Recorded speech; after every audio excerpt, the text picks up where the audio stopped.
Shalom to the elect of Israel, to the whole elect of Israel, you Hebrew Israelites, you so-called Negroes, Latinos, Native Americans, West Indians, and Haitians. Gotta give all praises, honor, and glory to Yahweh, Bahashem Yahweh Shai. The Most High, the Heavenly Father, his Hebrew name is Yahweh. Not Yahweh, not Jehovah, not God, not Elohim, not Most High, not Lord, not Yah, not Jah, not Nahaya, not Allah, not Abba. It's Yahweh. And his only begotten Son name in the Hebrew is Yahweh Shai. Not Yahshua, not Yeshua, not Jesus Christos, not Jesus Christ, not Serapis Christos, not Yeshua, not Yehoshua. It's Yahweh Shai. So we got to give all praises, honor, and glory to Yahweh, Bahashem, Yahweh Shai, Bahashem, Rekad, Korash. Double honors to the apostles and elders, bishops and elders of great millstone, rule well, who teach well, while the apostles and elders of all Israel, whether concepted or not. In a sincere salutation to all the Akim, pushing this truth and believing this truth throughout the four winds of the earth and the entire world, waking up the hopeful elect. And shalom to the Abba who are listening and learning, if your sisters who are listening and learning. Coming at you another lesson in true fact, faith, and edification, of the day edification, Lord willing to be edifying. So I titled this lesson, This Place is Getting Worse for the Better, and better the end of a thing than the beginning. So I got a couple clips on the show of these economists. Economist Peter Schiff, and then I got this other guy, Richard Wolff. I used to do videos on these guys a lot. So I'm gonna show this real quick because as the Lord said in Psalm 64 and 8, they shall make their own tongue to fall upon themselves. So Lord willing to be edifying. Months ago, Peter Schiff came on this show and offered a warning. Thanks to the Federal Reserve, everybody has so much debt that we can't afford to pay an interest rate high enough to fight inflation. But it is going to be high enough to cause a massive recession and another financial crisis that's worse than the one we had in 2008. Joining me now is Schiff himself. He's the chief economist at global strategist at Euro Pacific Capital. Peter, Ken Griffin, founder of the hedge fund Citadel, said the rescue package for Silicon Valley Bank shows American capitalism is breaking down before our eyes. Do you agree? Well, American capitalism. You see, we know that's prophecy, man. This place is breaking down before our eyes. And I was watching Apostle Taha video he did a couple days ago. I was watching the plantation last night. And he was going into, when you're reading in Jeremiah 51, when it say take bomb, if it be so, we have healed Babylon, but she is not healed. And the Apostle Taha was going into that bomb. It's talking about the banks bailing this place out, man. That bomb is these bailouts. So let's listen. Down a long time ago, and the latest bailout effort is just another nail in that coffin. See, and that's why I say in Jeremiah, matter of fact, let me read it now. In Jeremiah 51, it's beautiful, man. It's cold, man. The water y'all by Shema Shai for that sound leadership. So this is Jeremiah 51 in verse 8. It reads, Babylon is suddenly fallen and destroyed. How for her take balm for her pain, if so she may be healed. And Apostle Paul was going into making the point that that balm is them getting bailouts, man. The banks getting bailed out. We would have healed Babylon, but she is not healed.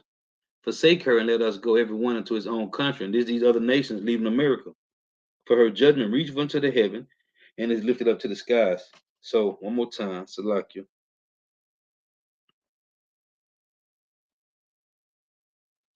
That we can't afford pay interest rate high enough to fight inflation, but it is going to be high enough to cause a massive recession and another financial crisis that's worse than the one we had in 2008. Joining me now is Schiff himself. He's the chief economist at global strategist at Euro Pacific Capital. Peter, Ken Griffin, founder of the hedge fund Citadel, said the rescue package for Silicon Valley Bank shows American capitalism is breaking down before our eyes. Do you agree? Well, American capitalism broke down a long time ago, and the latest bailout effort is just another nail in that coffin. Well, explain that for the viewers, please. Well, the reason that we are now having another financial crisis, and it would already be a lot worse if we hadn't made the mistake of backstopping all these insolvent banks. But the reason they got insolvent was because of the government. The Federal Reserve kept interest rates at zero for 12 years, quantitative easing. And during that time, banks and pretty much everybody else loaded up on low yielding debt. But in order to keep interest rates that low, the Federal Reserve had to create massive inflation. They called it quantitative easing. And the adverse consequences really started to show up last year when we had these big elevated increases in the CPI. And so inflation was becoming such a burden on Americans that the Fed was forced into taking action. And so it raised interest rates and pricked the bubble that it inflated. And now all these institutions are insolvent at higher interest rates. We have a bigger debt crisis now than the one we had in 2008, which was also caused by the artificially low interest rates that followed the bursting of the NASDAQ bubble when the Fed kept interest rates at 1%. That inflated the housing bubble, but this time 0% inflated a much bigger bubble, which is why we're now having a much bigger financial crisis. None of this would have happened had we stayed with a free market. The free market would have purged the economy from all these excesses a long time ago. And instead of having a bubble, we would have had a genuine recovery with real prosperity instead of the phony prosperity that we've enjoyed. And now the chickens have come home to roost. All right. Larry Summers is rejecting this idea that interest rates are behind this. Watch this. These problems had much more to do with the failure of risk management at Silicon Valley Bank. I also think that if we didn't operate to contain inflation, we would have even higher interest rates, and those even higher interest rates would make more financial problems, not less. So, Peter, what's the problem here? He was the one sounding the alarm on inflation in early 2021. You were as well. What is it? Is it risk management or the interest rates? Well, it's both, but the low interest rates is what led to all the excessive risk taking, and so did the moral hazard of the 2008-2009 bailouts. Wall Street learned the lesson that you can gamble, and if you win, you keep the profits. If you lose, the government bails you out. So that was part of the reason for the risk taking, but also government regulation, banking regulations encouraged all banks to load up on treasuries and mortgage-backed securities because of the favorable way they're treated for accounting purposes. They don't have to take any haircuts. They don't have to mark them the market. And so it's government policy that caused all this, but none of it would have happened had we not had the 0% interest rates or the quantitative easing. And inflation, unfortunately, is about to go through the roof because when President Biden said that nobody is going to have to pay for these bailouts, he's wrong. We're all going to pay through inflation because the Federal Reserve is financing it by printing money. And so the price of everything is going to go up. Yeah. And in fact, bank deposits are more at risk now than ever before because inflation is going to destroy the value of everybody's savings. You see, here's a guy, Peter Schiff, that owned gold and silver, man. Okay? He got the bag, man. And he's telling you that there's no bomb for Babylon, man. He owned gold and silver, man. He ain't playing with paper dollars, man. He playing with actual currency, man. And that's why I ain't gonna say we, because we know now, us over here, that's at GMS and Brother teaching the same sound doctrine of Yahweh Shema Shah. We used to give the so-called white man too much credit, man. In Proverbs 21:1, it reads, the king's hand, the king's heart is in the hand of Yahweh by Shema Shah, and he turneth it whithersoever he will. See, these elites think they're making these moves, but it's the Lord that's doing this, man. This is the Lord playing chess with the elites to make these moves. Because who's behind this? It's the elites, man. They fund both sides of every war, any war, whatever it is, small proxy wars, whatever, World War I, World War II, the 1929 crash, these Great Depressions. The elites is doing this, man. But who's controlling them like puppets? The Heavenly Father Yahweh, through his only begotten son Yahweh Shai, man. So let me get this. See, Jake give the so-called white man too much credit, man. Because it's Yahweh Shema Shai that got these devils doing this. Now, this is another one. This is guy Richard Wolf. I used to do lessons on these guys all the time. Check this out. Just some points he was making. It's 13 minutes. If you ain't in it for the run, you might well leave now. So I just want to hit these two little clips, and I want to get a couple precepts. This is Richard Wolf from Democracy at Work with another Wolf Responds. Well, I'm sure you're all aware, how could you not be, of the banking crisis sweeping the United States over the last week. It's been building a long time. It is a very serious problem in our economy. It's not going to go away anytime soon, and its ramifications are going to be with us for months and years to come. So here is an effort to understand what happened, why it happened, and what it means. Let me begin. This is another crash of the private capitalist system in the United States. It's not just a crash of the banking system. It's not just a crash of the middle-level banks as opposed to the big mega banks in New York and so on. There are efforts to make it small. Don't be fooled. This is a breakdown in a basic part of the economy. The reason the president immediately got involved and major changes were made in the first weekend after the crisis hit was because the government understood, as it has to, that the risks here are economy-wide, I dare say global. And they had to act quickly, and their actions are quick actions, which will almost certainly need to be adjusted as the mistakes involved, the misunderstandings involved show up and have to be dealt with. So here is roughly what happened. This requires briefly reminding you what a bank is and does. Basically, the banks, the commercial banks in this country, take in deposits for which they pay very little and lend them out, make investments with those deposits, and hopefully make a good return on them, because then using other people's money, namely the depositors, they can earn a profit for themselves. And that's what banks are in the business to do. Their job is not to manage the monetary system of this country upon which we depend.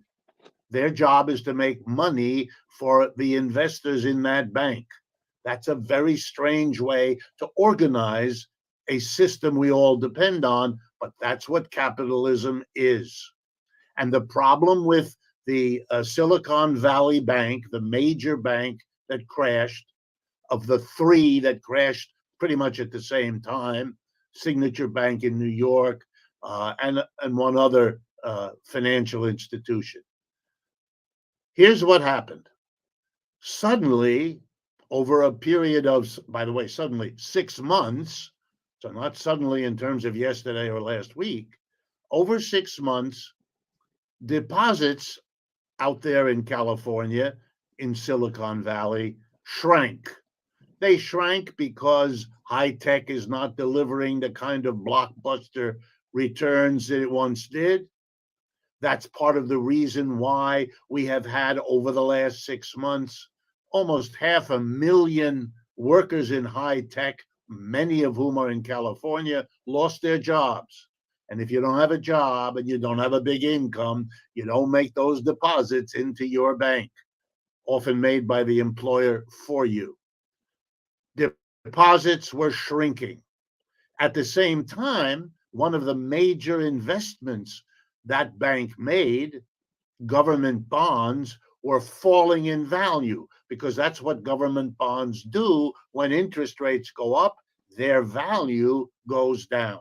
So a bank was caught in what every bank knows is a really bad 1-2 punch. Fewer deposits coming in, and the value of your holdings, which in the end is what you have to give the money back to the depositors if they want it. This was not working right. That bank's leaders could have and should have understood the dangerous position they were in, made it clear to everybody involved, the little startups that depend on that bank out there, the people whose savings and whose liquidity is in the bank, the region, the government, all of them. They didn't. That's the problem. They didn't. Here's the second problem. The government regulatory apparatus, the commissions, the offices in the government whose job it is to regulate these banks, they were off their job too. You know, after the great crash of 2008 and 9, we went through a big procedure to make the reforms and the rules tighter, just like President Biden said in the aftermath of the collapse of Silicon Valley Bank. But here's what always happens. The reforms are agreed to. They're fought by the banking industry. As soon as the fight is over, if they've weakened the proposed regulations, they're happy, but they never stop. They continue to try to pick at them. The reforms adopted after the crash of 2008 and 9 were therefore relaxed under Trump. Did the Biden administration, when it came in, really deal with this problem? No. Republicans and Democrats are busy doing what they do in moments of crisis, blaming each other. It's useless. They're both responsible, either for not doing the regulations in the first place, or for finally passing them in a weak form, and then for allowing the weak reform to be undone later through the activity of lobbyists and donations to the politicians. The story is so old and so repeated that I don't want to bore you with telling it to you again. And you see, he mentioned these two different sides, man. The two horns, right? The land with the two horns is the Democrat and Republicans, man. And they allegedly going against each other, but at the end of the day, man, they all on the same page, man. They are controlled by the elites. But this is to see the people as if they working for the people, or they trying to push goals for the people. Because you had the Flavians and the Patricians, Democrats and Republicans, one for the lower class, one for the upper class. And it's all a Ponzi scheme, man, of the elites. Fiat currency is a Ponzi scheme, man. And it's to keep everybody in debt. These are economic hitmen. They keep these other countries in debt. So they got the economic hitmen. They keep the other countries in debt. And they got the Babylon the Great fiat currency is a Ponzi scheme to keep Americans in debt, man. And it's all the Lord, man. And how about Shema Shah is doing this? Because either there's only two sides. You either with that 1 Corinthians 10 and 21. You eating from the table of Yahweh Shema Shah, the resources, as Elder Aaron went into, the lesson I did yesterday, right? That table means the bank, which represents resources. You either eating off the table of Yahweh Shema Shah, that's presented before you in the presence of your enemies, or you eating at the table of the enemies, man, which is a Ponzi scheme. Yeah. And all this is leading for you to be conformed, to be conditioned to take that sea help, man. It's a game, man. This is a game. Yahweh Shema Shah using these elites to play with the minds of the people, man. But that's how it happened, and that's why it happened. And everything is through fear. In the same way, you either gonna fear Yahweh Shema Shah or you ain't. You either gonna fear the so-called white man because you living in his government and you thinking that your resources really come from the so-called white man, or you fear Yahweh Shema Shah who feeds you daily. As it tell you in Psalms 19, who daily loaded us with benefits. Now, what will the consequences be? Well, I've already mentioned our leaders blaming each other. That's useless.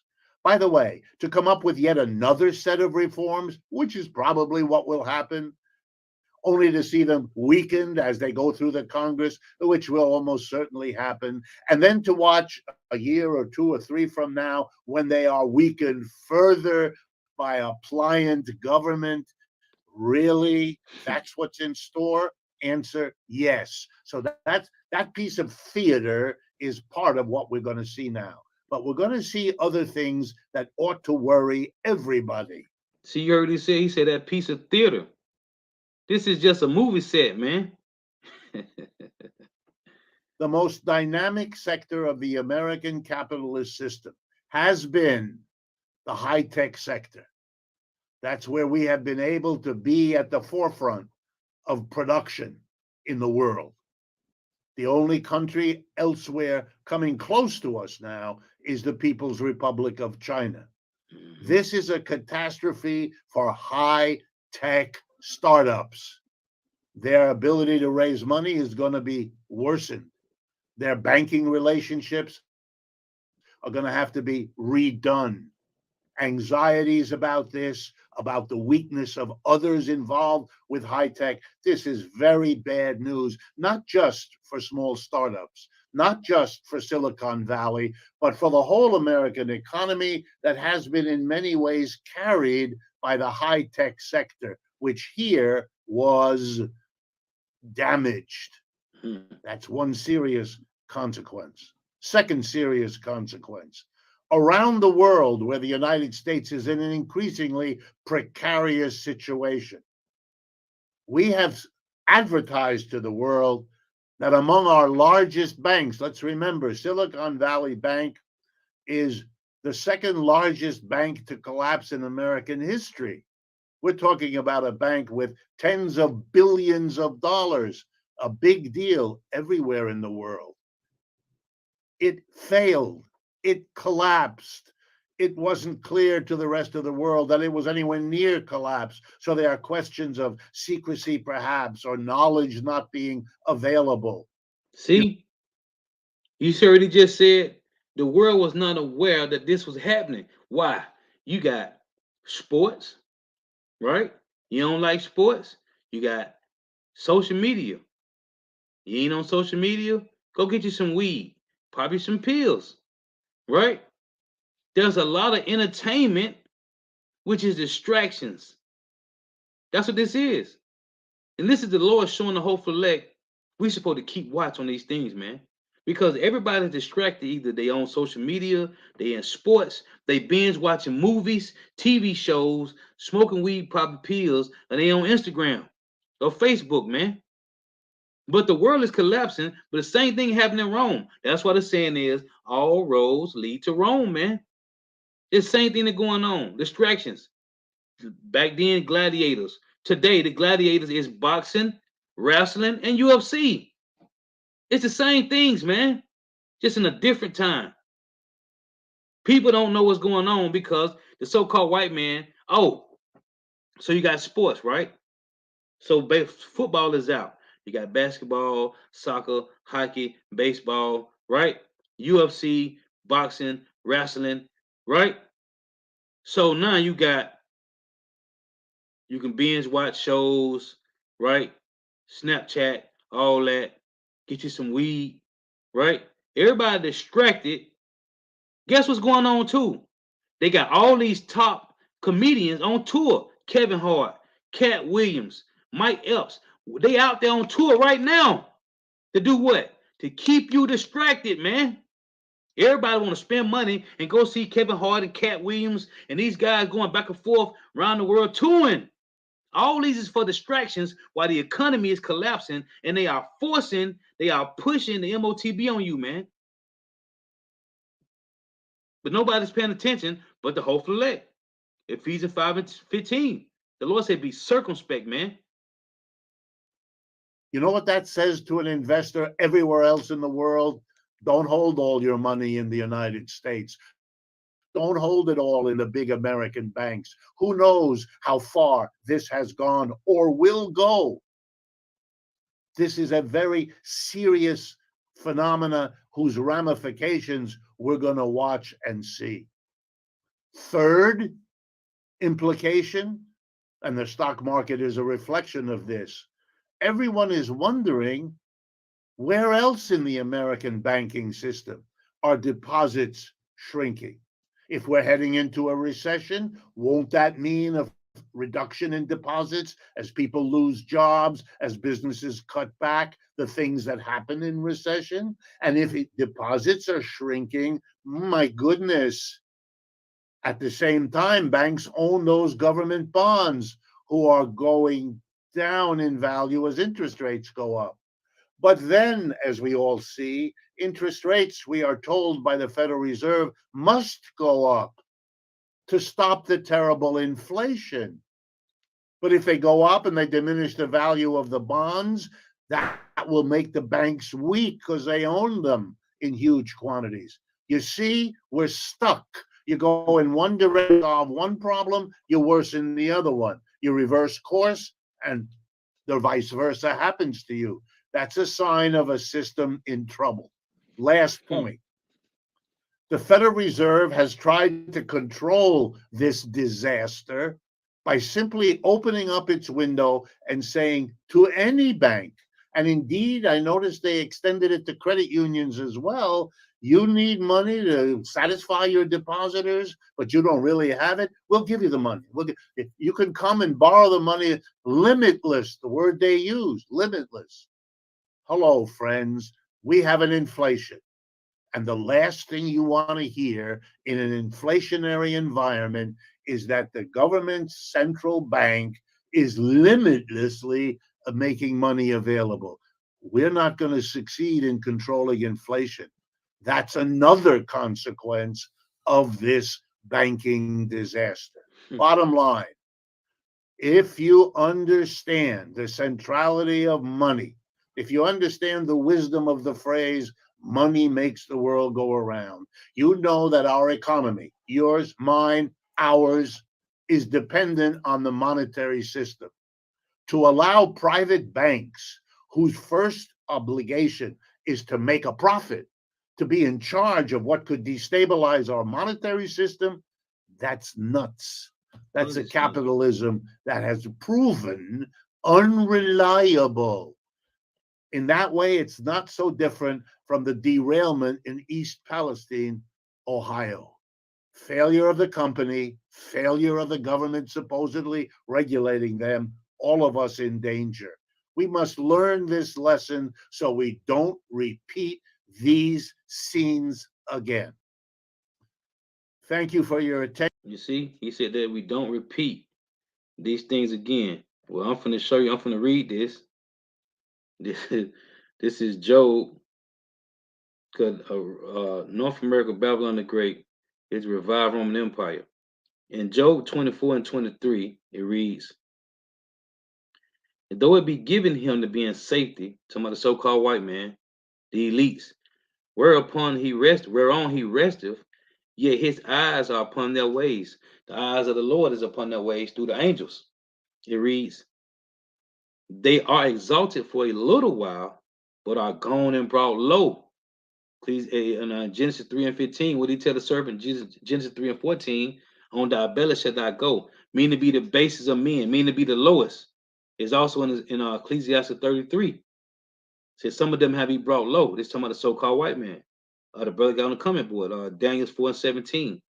It reads, Job 24 and 23, "Though it be given him to be in safety, whereon he resteth, yet his eyes are upon their ways. They are exalted for a little while, but are gone and brought low," back to their original state, their original habitation. "They are taken out of the way as all other what? All other kingdoms.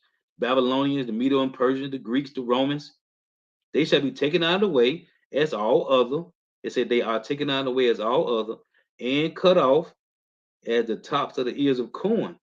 And if it be not so, who will make me a liar and my speech nothing worth? So they going back. So this is Ecclesiastes 7. And the Lord is they going back to where they used to be at, man. And that's that eating raw meat, no clothes, can't even speak, man. Okay? In Job 30. This is Ecclesiastes 7:10. Say not thou, what is the cause that the former days were better than these? What did Trump say? We're going to make America great again, right? Ecclesiastes 7:10. Say not thou, what is the cause that the former days were better than these? See, we looking for the end. That's why I tell you Romans 14:5, right? One man esteemeth one day above another, another man esteemeth every day alike, right? Well, the hopeful elect, we esteeming all these days the same prophecy and this place being destroyed. It say not thou, what is the cause that the former days were better than these? See, these Edomites want these days to come back to, and what it mean when it said make America great again? What was America great? According to the so-called white man, America was great when you so-called Negro, Latinos, Native Americans, West Indians, and Haitians was in slavery, man. Okay? That's when America was so-called great. Say not thou, Ecclesiastes 7:10, what is the cause that the former days were better than these? Not for so-called Negro, Latinos, Native Americans. Our former days, we ain't seen them since Solomon. For thou doest not inquire wisely concerning this. What Jake don't consider, why would they say make America great again? Jake don't consider, because they think they part of the system now. When the Constitution was written, what was you slow belly niggas was at, man? Where we was at? When the Constitution was written, what was we, man? When the Declaration of Independence was written, what we was at? In slavery? So why would you not consider why they say the former days were better than these? See, this is 2/3 of slow belly niggas, man. This is verse 13. Consider the work of power. Who can make that straight which he have made crooked? The Lord made the so-called white man crooked. And we'll be here all night getting the precepts to prove it. The Lord made Babylon the Great to be crooked. This is not your resting place, as Micah 2:10 say. This was for our punishment and the correction, and to repent and pray to Yahweh Shema Shah, face the east, and pray to the Lord that He get us out of here, man. Because as it says in Baruch 3:8, we are yet this day subject to payments, man. This is Isaiah 47:1. But the Lord bringing these devils down, man. As it tell you, it was Isaiah 14:11. The worms spread under thee, and the worms cover thee. That's corruption, corrosion from the inside out, man. Isaiah 47:1. Come down and sit in the dust, O virgin daughter of Babylon. What does it mean to sit in the dust? Confusion. What the Lord say they shall be brought low in Job 24. In Genesis 3:14. They're going back to the basic state, man. It says, sit on the ground. There is no throne, O daughter of the Chaldeans, for thou shalt no more be called tender and delicate. Because America, it's a virgin daughter. A virgin, the reason she's a virgin because she never been popped. So America has never been spoiled in war before. But guess what? This virgin finna get popped and she about to bleed out, man. This is verse 11. Therefore shall evil come upon thee, thou shalt not know from whence it riseth, and mischief shall fall upon thee, thou shalt not be able to put it off. And desolation shall come upon thee suddenly, which thou shalt not know. See, the elites thinking they controlling this, man. But this is the Lord doing this, because everything is done first and foremost for His name's sake, and then for his elect, man. Israel overall. The Lord said, you have touched the apple of His eye. These things are happening, hey, because the Lord is ready to redeem His elect, man. But as I tell you in 2 Ezra 4:37, everything had to be fulfilled first. Prophecy. This is Jeremiah 15:22. See, these devils think they doing this, man. But this is the Lord. Jeremiah 15:22 reads, a sound of battle is in the land, and of great destruction. How is the hammer of the whole earth cut asunder and broken? And this hammer is talking about North America, Babylon the Great. See, the least control of the world from Babylon. That's why you got the UN here. 194 nations joined to North America, Babylon the Great, man. How has Babylon become a desolation among the nations? I have laid a snare for thee, and thou also taken, O Babylon, and thou was not aware.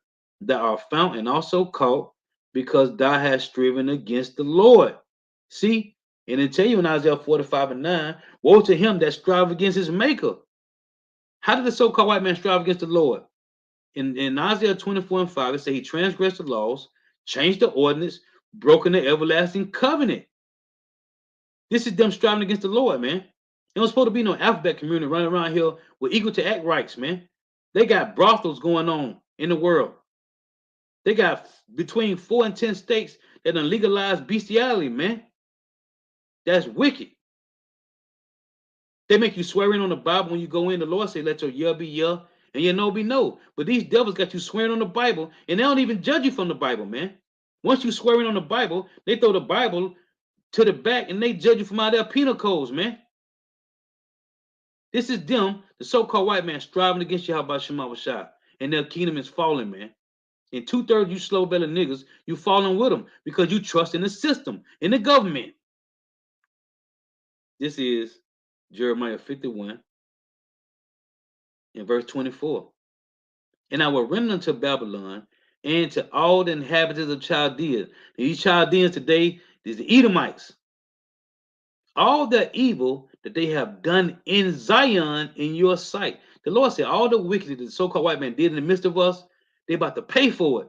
Saith Yahweh, behold, I will destroy thee, O destroying mountain. What's a destroying mountain? Ezekiel 35. Mount Seir, the so-called white man.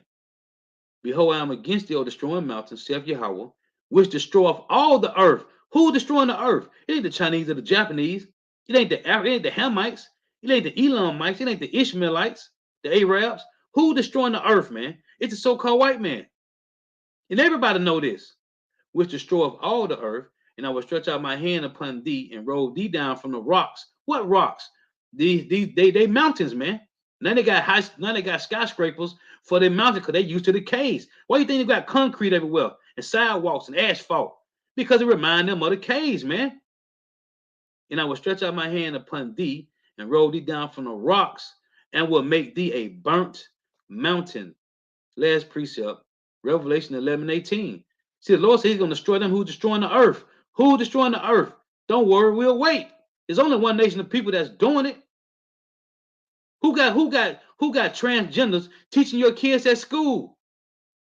This ain't going on over there in China or in India. It ain't going on in Arabia. This happening in North America, Babylon the Great, man. The so-called white man. And the nations were angry. And thy wrath is come in the time of the dead, that they should be judged, and thou shouldst give reward unto thy servant the prophets, Israelites, and to the saints, Israelites, and them that fear thy name, Israelites, small and great, and shall destroy them which destroy the earth, man. And we watching their kingdom fall. Oh, let's close with this. In Luke, Yahweh Shah said, in Luke 10:18, it reads, and he said unto them, I beheld Satan as lightning fall from heaven. What did it mean to fall from heaven? This is the so-called white man's heaven and the black man's hell. Well, this is the so-called white man's heaven and the Israelites' hell. They are falling from their rulership, their power, man. That's all that means. It's a parable. We're talking about Lucifer falling out of the heaven, man. The so-called white man is falling out of his rulership, man. Thus saith the Lord. So Lord is edifying. Got to give all praise and glory to Yahweh Bahashim Yahushua, Bahashim Rikah Kodash. That honors to the apostles and elder bishops and elders of great millstone, rule well, who teach well, who are the apostles and elders of all Israel, already concepted or not, in the sense of the salutation, to all the I can pushing this truth and believing this truth throughout the 4 ends of the earth, the entire world, waking up the hopeful elect, and shalom to the Akwath who are listening, learning, you few sisters who are listening, learning. Hey, Lord was edifying, the waffle tuning in. May Yahweh Shema Shah continue to bless you in your houses. Stay prayed up. Wa Abba. Death to Babylon the Great, man.